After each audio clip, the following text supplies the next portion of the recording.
Hello students, welcome to science class. पिछले video में हमने चैप्टर 6 रासायनिक अभिक्रियाएं हेमोथेरेपी का अध्ययन किया था। उसमें हमने पहला टॉपिक पदार्थों में होने वाले परिवर्तन का अध्ययन किया था और आज का टॉपिक है रासायनिक समीकरण को लिखने के चरण। रासायनिक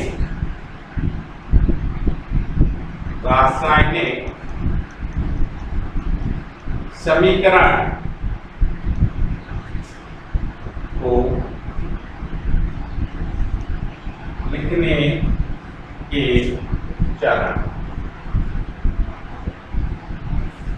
पिछले वीडियो में हमने पदार्थों में होने वाले परिवर्तन, अभिकारक, उत्पाद आदि का अध्ययन किया था। यहाँ अभिकारक और उत्पाद शब्द की हम बार बार चर्चा करेंगे, तो इन्हें उस वीडियो में देख लें। थोड़ा बहुत यहाँ जिक्र मैं फिर भी करना चाहूँगा। रासायनिक अभिक्रिया में भाग लेने वाले पदार्थ अभिकारक या क्रियाकारक कहलाते हैं। इन्हें रासायनिक समीकरण में तीर के चिन्ह के बाईं ओर लिखा जाता है और रासायनिक अभिक्रिया संपन्न होने के परिणाम स्वरूप जो पदार्थ नया बनता है वो उत्पाद कहलाता है या कह सकते हैं क्रियाफल कहलाता है। इसे तीर के चिन्ह से दाईं ओर लिखा जाता है। तो आज का टॉपिक हमारा है रासायनिक समीकरण को लिखने के चरण। इसका पहला ही बिंदु है रासायनिक समीकरण में सबसे पहले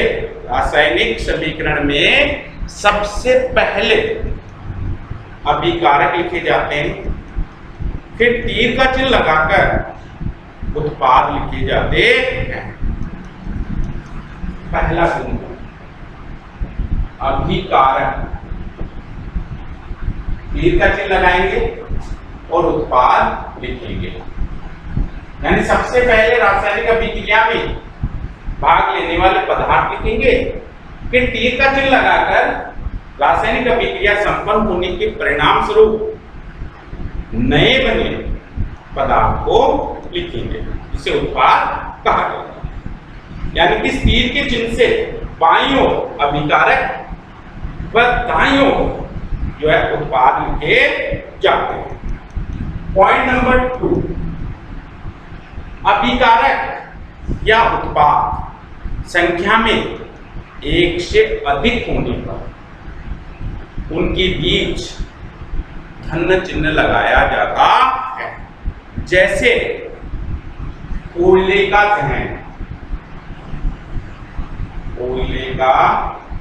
दहन एक रासायनिक अभिक्रिया है। कोयले में कार्बन जलता है, कार्बन को C से लिखते हैं। जलने के लिए ऑक्सीजन की आवश्यकता होती है, यानी कि कोई भी पदार्थ ऑक्सीजन की प्रेजेंस में ही जलता है। तो यहाँ कार्बन ऑक्सीजन से रिएक्ट करेगा और कार्बन डाइऑक्साइड जो है बनती है। तीर के चिन्ह के इस तरफ हमने अभिकारक लिखे हैं और इस तरफ हमने उत्पाद लिखे। अर्थात यहाँ कार्बन और ऑक्सीजन अभिकारक हैं और कार्बन डाइऑक्साइड उत्पाद है। तो जैसे कि हमने पहले बिंदु में बताया था, सबसे पहले अभिकारक लिखते हैं। हमने अभिकारक लिखे यहाँ, फिर तीर का चिन्ह लगाकर उत्पाद लिखते हैं, फिर हमने यहाँ उत्पाद लिखे। दूसरे बिंदु में मैंने कहा अभिकारक या उत्पाद संख्या में एक से अधिक हो तो उनके बीच धन चिन्ह लगाया जाता है। तो यहाँ अभिकारक संख्या में एक से अधिक है, कार्बन और ऑक्सीजन दो अभिकारक है, तो दोनों के बीच हमने क्या किया, धन चिन्ह लगा दिया। तो ये हो गया पॉइंट नंबर 2। फिर पॉइंट नंबर 3, रासायनिक अभिक्रिया में न तो द्रव्यमान का निर्माण होता है और ना ही इसका क्षय होता है, यानी कि द्रव्यमान का निर्माण भी नहीं होगा तो द्रव्यमान नष्ट भी नहीं होता। अतः तीर के चिन्ह के दोनों अभिकारक और उत्पाद, इस तरफ अभिकारक है और इस तरफ उत्पाद है, तो अभिकारक और उत्पाद परमाणु की संख्या समान करके जो है अभिकारक पक्ष व उत्पाद पक्ष के द्रव्यमान को समान किया जाता है। तो देखो रासायनिक संयोजन का जो मूलभूत सिद्धांत है द्रव्यमान संरक्षण का नियम, उसके अनुसार द्रव्यमान का न तो निर्माण होगा और न ही विनाश होगा। अतः एक रासायनिक अभिक्रिया में अभिकारक पक्ष और उत्पाद पक्ष का द्रव्यमान समान करने के लिए रासायनिक समीकरण को संतुलित किया जाता है। तो पॉइंट नंबर 3 हो गया, रासायनिक संयोजन के मूलभूत सिद्धांत द्रव्यमान संरक्षण के नियमानुसार द्रव्यमान का न तो निर्माण किया जा सकता है और न ही विनाश किया जा सकता है। अतः एक रासायनिक अभिक्रिया में अभिकारक पक्ष और उत्पाद पक्ष का द्रव्यमान समान करने के लिए जो है रासायनिक समीकरण को संतुलित किया जाता है। पॉइंट नंबर 4, रासायनिक, तो यहां हो गया द्रव्यमान संरक्षण नियमानुसार, ठीक है। पॉइंट नंबर 4 हो गया यहां रासायनिक समीकरण को संतुलित करने के लिए अनुमान विधि, अनुमान विधि, रासायनिक समीकरण को संतुलित करने के लिए अनुमान विधि, इंग्लिश में लिखे हिट एंड ट्रायल मेथड का उपयोग किया जाता है। यानी कि रासायनिक समीकरण को संतुलित करने के लिए हम रासायनिक समीकरण में अभिकारक पक्ष और उत्पाद पक्ष में जो परमाणु हैं उनकी संख्या को बढ़ा घटाकर संतुलित करते हैं।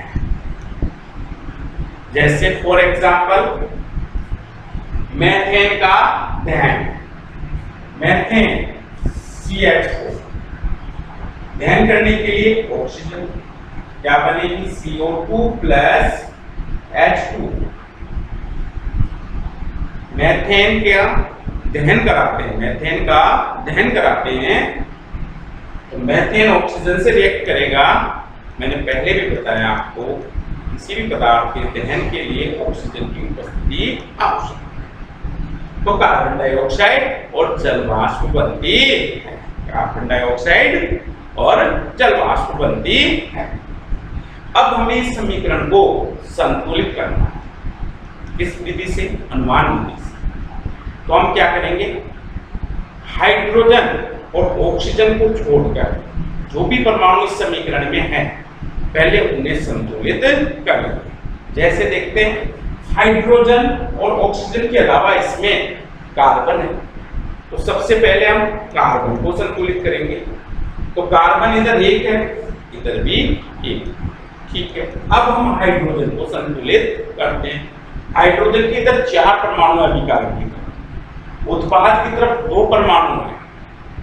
अब हमें इन्हें 4 करने के लिए हाइड्रोजन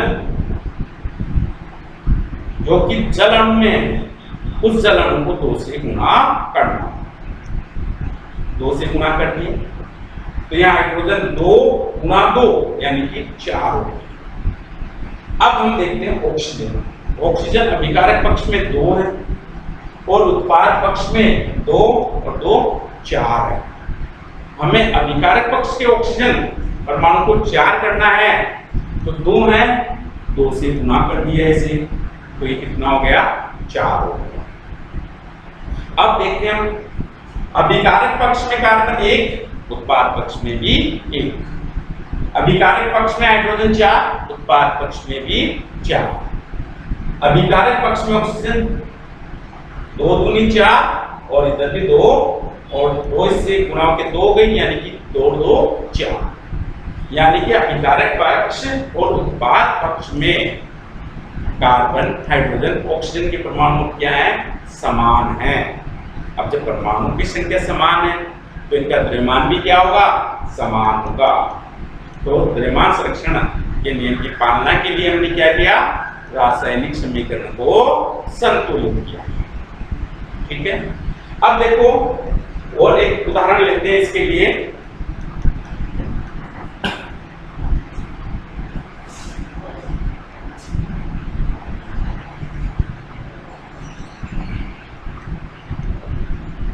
प्रोपेन का दें, प्रोपेन का अणुसूत्र होता है C3H8, नाम है प्रोपेन। क्या नाम है?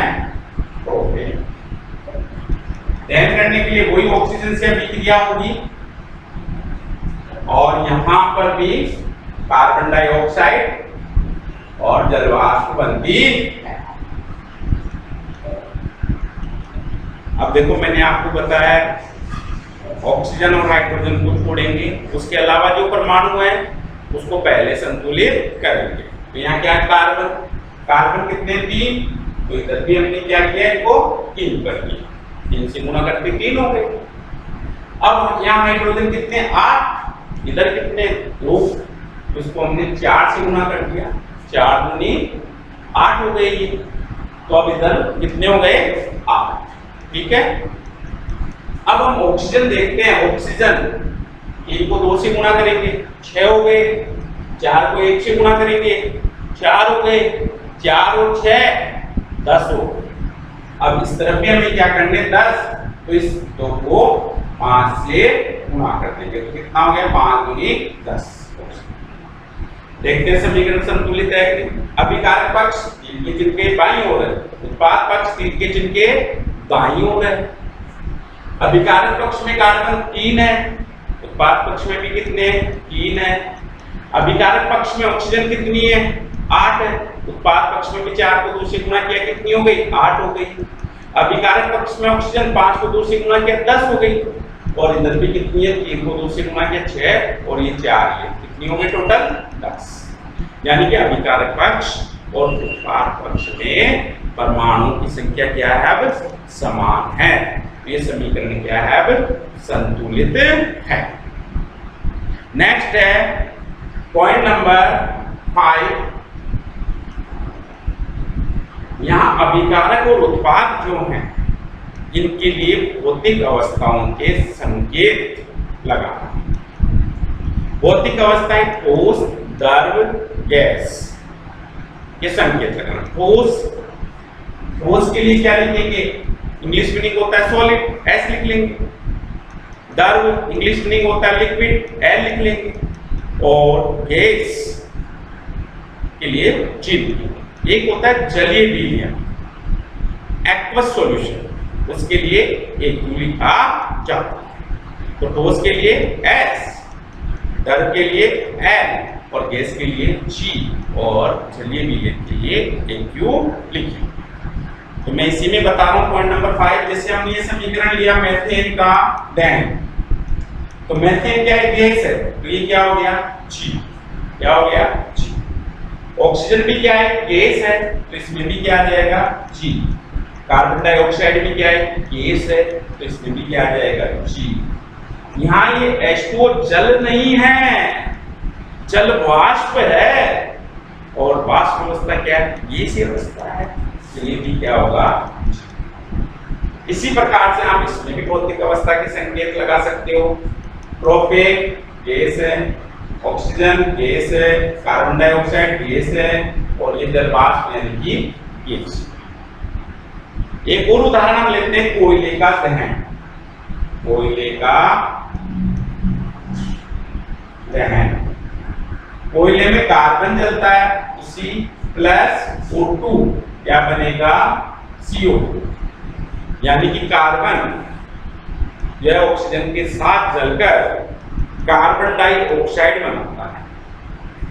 यहां कार्बन यानी कोयला, कोयला किस अवस्था में होता है? सॉलिड यानी कि S।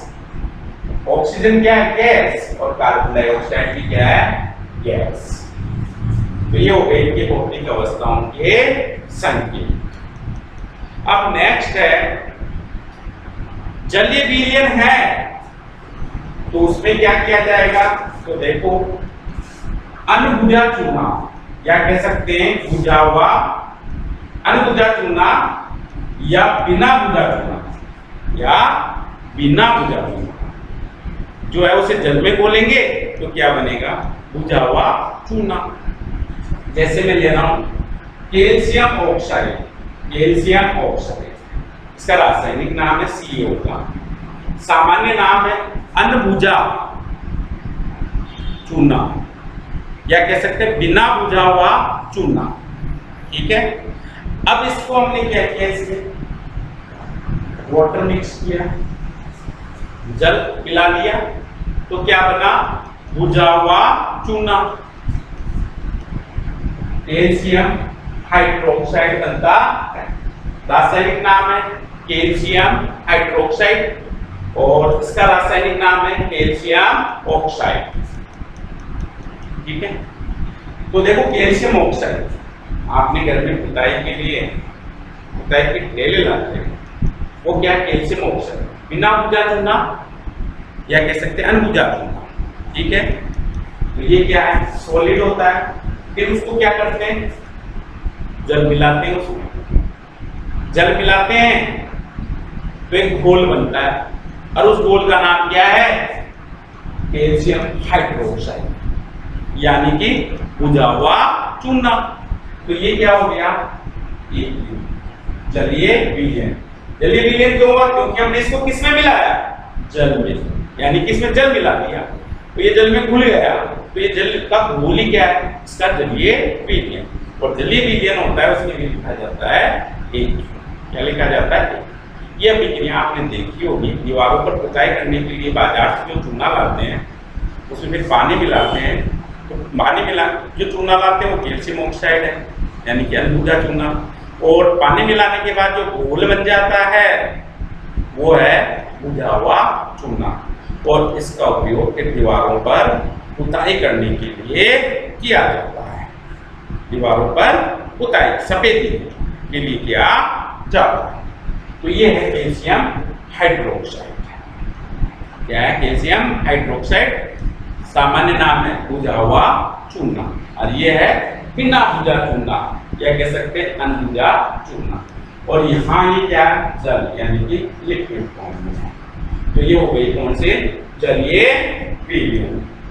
अभिकारक और उत्पादक जलीय विलयन के रूप में होते हैं, तो उन्हें इस प्रकार से लिखा जाता है। अब देखो नेक्स्ट है अभिक्रिया। अगर दोनों दिशाओं में चलती है, दोनों दिशाओं से मेरा अर्थ है कि अभिकारक अभिक्रिया करके उत्पाद बना ले और उत्पाद से वापस से अभिकारक बन जाए, तो दोनों दिशाओं की अभिक्रिया हो गई, यानी अभिकारक से उत्पाद अग्र दिशा में हो गई और उत्पाद से अभिकारक यानी प्रतीक दिशा।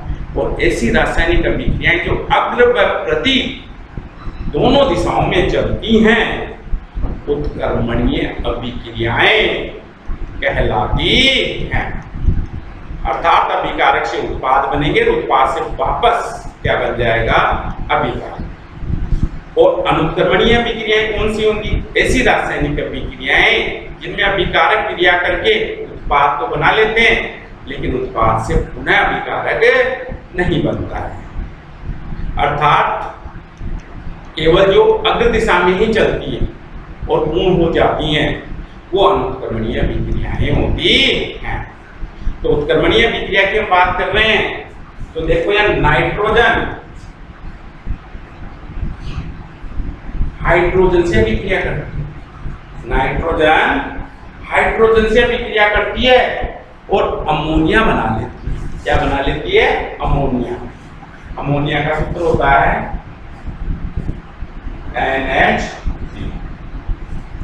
मैंने आपको पहले बताया समीकरण कैसा होना चाहिए, संतुलित होना चाहिए, उसकी भौतिक अवस्थाओं के संकेत होने चाहिए।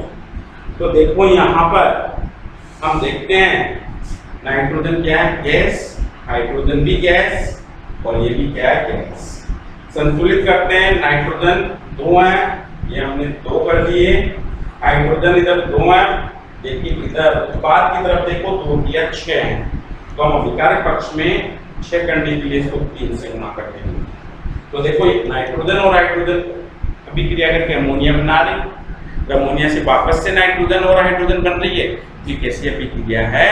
उत्क्रमणीय अभिक्रिया। उत्क्रमणीय अभिक्रिया को दो अर्ध तीर के चिन्हों से, दो अर्ध तीर, एक और ये दो अर्ध तीर के चिन्हों से दर्शाया गया। यानी कि ऊपर वाला अर्ध तीर का चिन्ह जो है वो अभिकारक से उत्पाद बनने को दर्शा रहा है, और ये नीचे वाला जो अर्ध तीर का साइन है वो उत्पाद से अभिकारक बनने को दर्शा रहा है। अब देखो, अभिक्रिया संपन्न होने के लिए जो भी आवश्यक ताप दाब चाहिए वो सब तीर के चिन्ह के ऊपर लिखा जाता है। वो सब कहाँ लिखा जाता है? तीर के चिन्ह के ऊपर लिखा जाता है। अभिक्रिया संपन्न होने के लिए आवश्यक ताप दाब उत्प्रेरक वो सब कहाँ लिखे जाते हैं? तीर के चिन्ह से ऊपर लिखे जाते हैं। जैसे हम लेते हैं एथीन का हाइड्रोजनीकरण। एथीन का हाइड्रोजनीकरण होता है, एथीन हाइड्रोजन से अभिक्रिया करती है, यानी निकेल उत्प्रेरक काम करता है। यह अभिक्रिया 473 केल्विन ताप पर होती है और 100 atm ताप पर होती है। एथीन का हाइड्रोजनीकरण हम लेते हैं, एथीन का हाइड्रोजनीकरण। तो देखो यहाँ ethene CH2 double bond CH2, ethene हो गया, CH2 डबल बॉन्ड CH2 तीर का। अब हाइड्रोजनीकरण कराना है, हाइड्रोजन से अभिक्रिया करेगी, तो ये हाइड्रोजन से अभिक्रिया होती है, तो यहाँ निकेल उत्प्रेरक काम करता है। कौन सा उत्प्रेरक काम करता है? निकेल। हमने तीर के चिन्ह के ऊपर लिख दिया निकेल उत्प्रेरक है, ठीक है। अब देखो यहाँ पर ताप 473 केल्विन ताप पर होती है। ताप कितना होना चाहिए? 473 केल्विन। और दाब कितना है?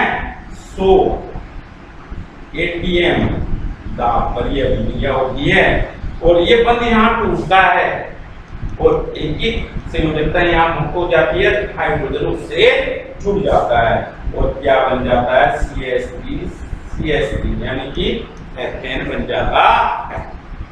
ये एथीन है, एथीन, और ये क्या बन गया यहाँ? एथेन। तो यहाँ हमें अभिक्रिया होने के लिए जो भी ताप दाब या उत्प्रेरक की आवश्यकता होती है वो कहाँ लिखे जाते हैं? तीर के चिन्ह से ऊपर लिखे जाते हैं। साथ ही के अवस्थाओं के संकेत, ये भी गैस है, ये भी गैस है, और ये भी क्या है? गैस, ठीक है।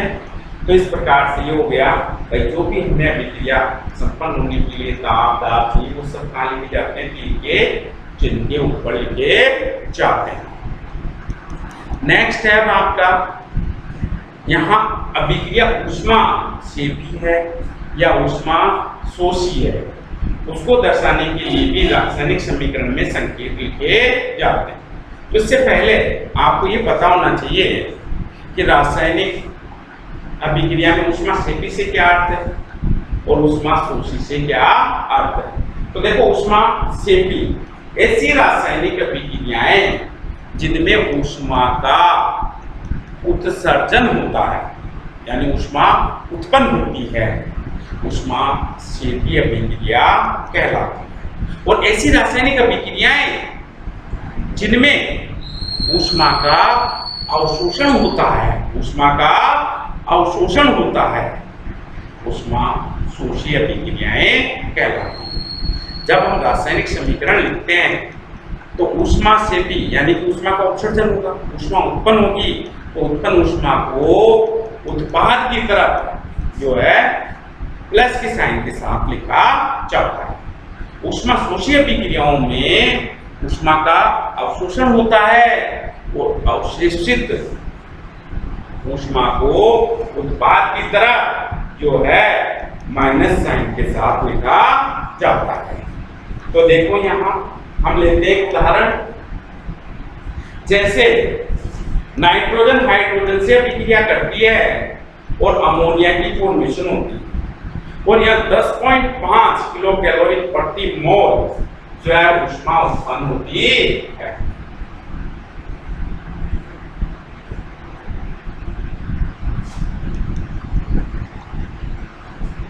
नाइट्रोजन हाइड्रोजन से अभिक्रिया करता है। हमने अभिक्रिया पहले पढ़ी है, नाइट्रोजन हाइड्रोजन से अभिक्रिया करती है, क्या बनता है? अमोनिया बनती है। तो अमोनिया बनने पर यहाँ पर 10.5 जो है किलो कैलोरी प्रति मोल जो है ऊष्मा उत्पन्न होती है। तो यहाँ क्या बनेगी? अमोनिया। क्या बन जाएगी? अमोनिया। अमोनिया का सूत्र NH3। समीकरण को संतुलित करेंगे, 2 ये 2 कर दिया हमने इसको, 2 किया 6 और ये 6। अब ऊष्मा स्थिति का अर्थ मैंने बताया, ऊष्मा उत्सर्जित हुई है, कितनी उत्सर्जित हुई है? 10.5। प्लस साइन से लिखेंगे 10.5 किलो कैलोरी प्रति मोल यहाँ ऊष्मा उत्पन्न हुई है। तो ये कैसी अभिक्रिया है? ऊष्मा सेपी अभिक्रिया है। कैसी अभिक्रिया है? ऊष्मा सेपी। क्या कह सकते हैं इसे हम? ऊष्मा सेपी। नेक्स्ट उदाहरण लेते हैं इसमें ऊष्मा शोषी का। तो देखो नाइट्रोजन ऑक्सीजन से अभिक्रिया करके नाइट्रोजन डाइऑक्साइड बनती है। नाइट्रोजन ऑक्सीजन से अभिक्रिया करके यहाँ क्या बना रहे? Nitrogen dioxide. और इस अभिक्रिया में 21.6 किलो कैलोरी प्रति मोल जैव ऊष्मा का अवशोषण होता है। समीकरण को संतुलित करेंगे, N2 यहाँ पे भी इसको क्या करेंगे? नाइट्रोजन को 2 करेंगे। ठीक है, ऑक्सीजन इधर 2 और इधर कितनी हो गई? 2 दूनी 4। तो इधर कितनी करनी होगी? अब देखो 4। तो ये 4। देखो नाइट्रोजन 2 ऑक्सीजन 2 को 2 से गुणा किया 4 और इधर भी देखो 2 को 2 से गुणा किया 4। इस अभिक्रिया में ऊष्मा का क्या हो रहा है? अवशोषण हो रहा है। कितनी का हो रहा है? 21 पॉइंट। यहाँ पे क्या हो? ऊष्मा का अवशोषण 21.6 किलो कैलोरी प्रति मोल। तो ये कैसी होगी? ऊष्मा शोषी। कैसी अभिक्रिया हो गई है? ऊष्मा शोषी। ऊष्मा शोषी अभिक्रिया होगी। अब देखिए यहाँ पे हमने पढ़ा रासायनिक समीकरण को लिखने के चला। अब रासायनिक समीकरण की विशेषताएं। पहले रासायनिक समीकरण की क्या क्या विशेषताएं हैं? तो देखो रासायनिक समीकरण से जितनी भी जानकारी या सूचनाएं कह सकते हैं हमें प्राप्त होती हैं, वो सब विशेषताओं में लिखी जाती है। और रासायनिक समीकरण से जो सूचनाएं हमें प्राप्त नहीं होती हैं, वो जो है इसकी सीमाओं में, कमियों में लिखी जाती है। तो हम बात करते हैं रासायनिक समीकरण की विशेषता। तो अगला टॉपिक हो गया रासायनिक समीकरण की विशेषताएं।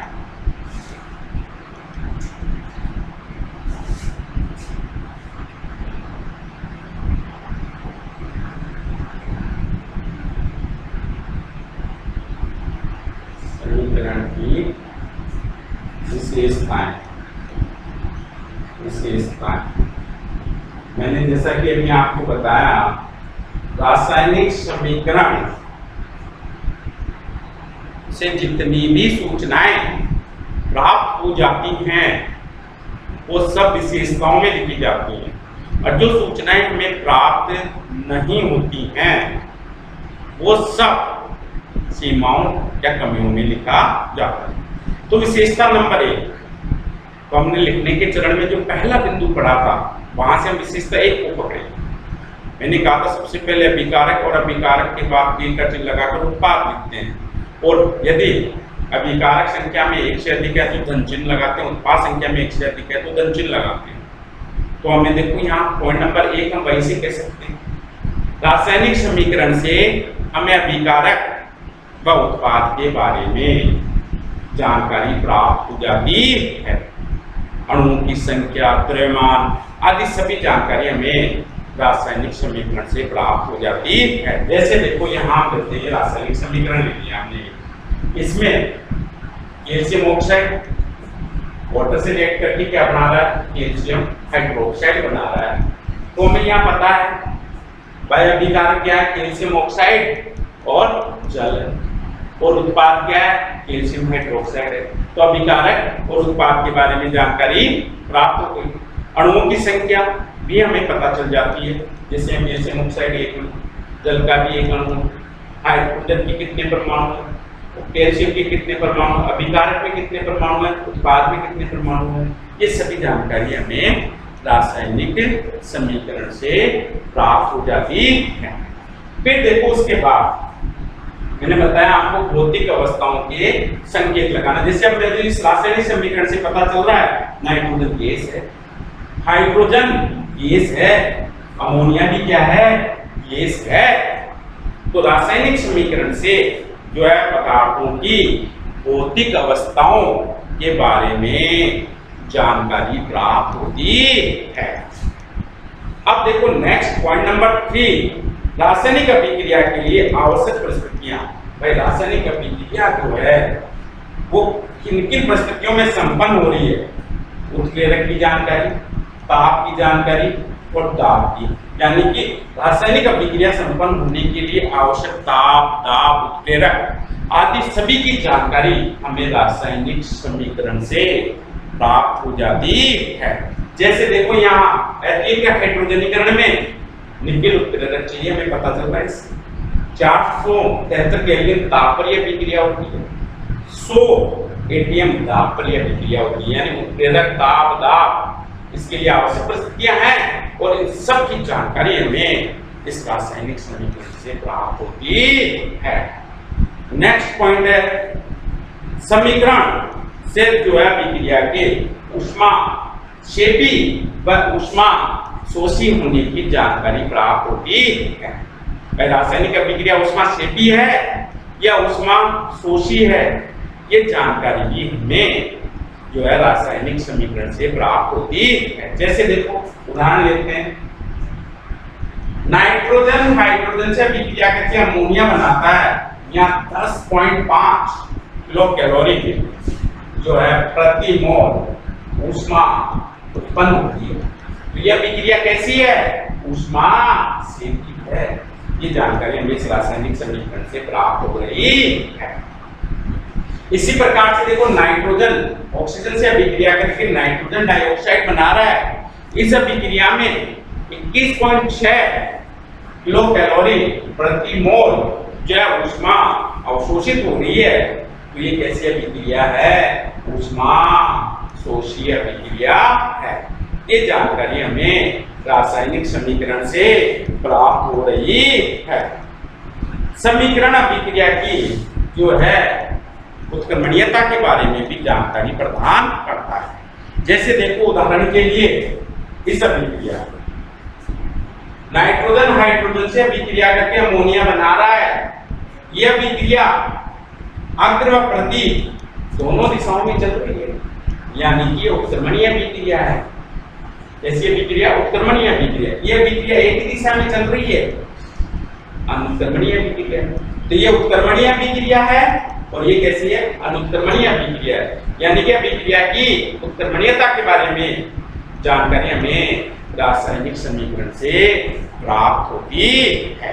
तो ये सभी क्या है, रासायनिक समीकरण की विशेषता है। मैंने विशेषता नंबर 1 में बताया रासायनिक अभिक्रिया में रासायनिक समीकरण से अभिकारक व उत्पाद के बारे में संपूर्ण जानकारी प्राप्त हो जाती है। जैसे अणुओं की संख्या, द्रव्यमान आदि सभी जानकारी हमें मिल जाती है। फिर देखो पॉइंट नंबर 2, रासायनिक अभिक्रिया में रासायनिक समीकरण से जो है तत्वों, अणुओं आदि की जो है भौतिक अवस्था, पदार्थों की भौतिक अवस्था की जानकारी हमें मिल जाती है। नेक्स्ट पॉइंट है रासायनिक अभिक्रिया में जो आवश्यक ताप, दाब, उत्प्रेरक अर्थात आवश्यक परिस्थितियां चाहिए, उन सब के बारे में जानकारी हमें जो है रासायनिक समीकरण से प्राप्त हो जाती है। रासायनिक अभिक्रिया ऊष्मा शेपी है या ऊष्मा शोषी है, ये जानकारी भी हमें रासायनिक समीकरण से पता चल जाती है। अभिक्रिया की उत्क्रमणीयता के बारे में भी जानकारी हमें जो है रासायनिक समीकरण से प्राप्त हो जाती है। तो ये सभी क्या है, विशेषताएं। अब जो सूचनाएं, जानकारियां हमें रासायनिक समीकरण से प्राप्त नहीं होती हैं, वो जो है सीमाओं में आती है। तो अगला बिंदु है रासायनिक समीकरण की सीमाएं। तो देखो रासायनिक समीकरण की पहली सीमा है कि रासायनिक अभिक्रिया के पूर्णता की जानकारी हमें नहीं मिलती समीकरण से। रासायनिक अभिक्रिया पूर्ण हुई है या नहीं हुई है, ये जानकारी हमें रासायनिक समीकरण से प्राप्त नहीं होती है। जैसे देखो उदाहरण लेता हूं मैं, कोयले का दहन। कोयले का दहन, C+O2 क्या बना, CO2। अब हमें इससे ये तो पता चल रहा है इसमें अभिकारक कार्बन और ऑक्सीजन है और उत्पाद कार्बन डाइऑक्साइड है। यहाँ कार्बन परमाणु 1 है और ऑक्सीजन के परमाणु 2 हैं। और कार्बन का जब दहन होता है तो ऊष्मा उत्पन्न होती है, तो ऊष्मा क्षेत्रीय अभिक्रिया है। कार्बन डाइऑक्साइड से कार्बन और ऑक्सीजन वापस नहीं बनते हैं, इसका मतलब ये अनुत्क्रमणीय अभिक्रिया है। ठीक है, तो लेकिन हमें ये पता नहीं चल रहा है इस समीकरण से कि कोयले का पूर्ण दहन हुआ या नहीं हुआ। कोई व्यक्ति यदि कोयले का दहन करवा रहा है तो इस समीकरण से ये पता नहीं चलता कोयला पूरी तरह से जल गया या भी आधा जला है, ये जानकारी हमें प्राप्त नहीं होती है। तो रासायनिक अभिक्रिया में रासायनिक समीकरण से अभिक्रिया की पूर्णता की जानकारी प्राप्त नहीं होती है। तो ये सीमा हो गई। पॉइंट नंबर 2 सीमा का है अभिकारक और उत्पाद की सांद्रताओं के बारे में जानकारी प्राप्त नहीं होती है। भैया कितना कोयला जलाया गया है ये हमें इस समीकरण से पता नहीं चलता है। यानी कि अभिक्रिया के में अभिकारक और उत्पाद की सांद्रताओं के बारे में जो जानकारी हमें रासायनिक समीकरण से प्राप्त नहीं होती है। नेक्स्ट पॉइंट है रासायनिक अभिक्रिया और इसका अध्ययन नेक्स्ट क्लास में करेंगे।